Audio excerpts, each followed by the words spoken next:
Today, I'm going to show you how to make vegan zucchini muffins.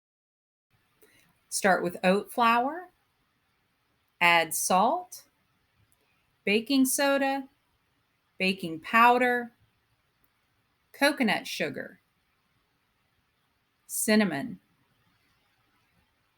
Stir and combine well. Make sure that the coconut sugar is blended. Add flax egg and maple syrup, vanilla, apple sauce. Stir and combine well.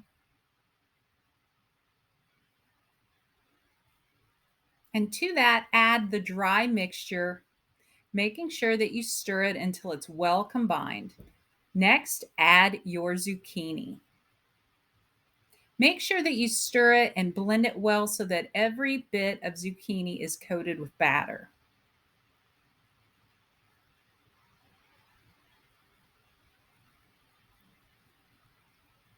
Next up, optional dark chocolate chips and nuts.